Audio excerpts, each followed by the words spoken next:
ગઈકાલે દીક્ષા બાબતે ફેમિલી કોર્ટમાં જે મેટર લિસ્ટેડ થઈ હતી એ બાબતે અરજદાર તરફે એટલે હસબન્ડ તરફે કેટલાક મીડિયાવાળાઓને ખોટું બ્રીફિંગ કરવામાં આવ્યું. તે નામદાર કોર્ટ દ્વારા દીક્ષા ઉપર મનાઈ ફરમાવવાનો હુકમ કરવામાં આવ્યો છે. સામાવાલા એટલે મધરને એફિડેવિટ ફાઇલ કરવા માટે કમ્પેલ કરવામાં આવ્યા છે. એ રીતના જે ખોટા સમાચારોને ખોટું બ્રીફિંગ કરવામાં આવ્યું એ ખુલાસો કરવા માટે મેં આપ સૌને આજે વિનંતી કરીને બોલાવ્યા છે. સાચી હકીકતથી વાકેફ કરવા માટે.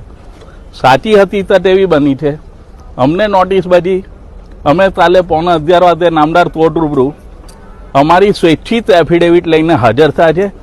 એફિડેવિટ પર અમે એવું ડિક્લેર કર્યું છે કે અમે આવ્યો કોઈ દીક્ષાનો કાર્યક્રમ કરનાર નથી અને તમામ કાર્યક્રમો અમે મોકૂફ રાખેલા છે.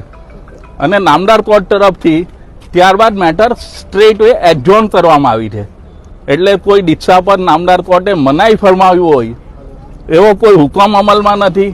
જે ખોટું બ્રીફિંગ કરવામાં આવ્યું છે એ જૈન સમાજને કદાચ બદનામ કરવા માટે અથવા પ્રેશર ઊભું કરવા માટે આવા સમાચારો પ્રસિદ્ધ થાય એવું મારું માનવું છે.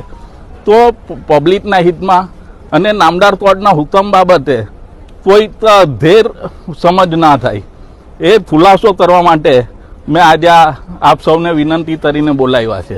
ના, હમણાં તો માતા પિતાની જ્યાં સુધી મરજી ના હોય ત્યાં સુધી મારે થતું જ નથી કરવાનું. પિતાની સંમતિ આવશે ત્યારે જ કરશું. હમણાં કાર્યક્રમ મોકૂફ રાખેલો છે. ના, એવું કંઈ હતું જ નહીં ને, બધું આવેલા જ છે, સાથે જ હતા, અમે સાથે જ બધું કર્યું છે.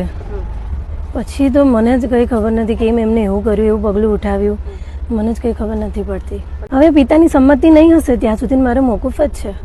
મારે કંઈ કરવાનું થતું જ નથી.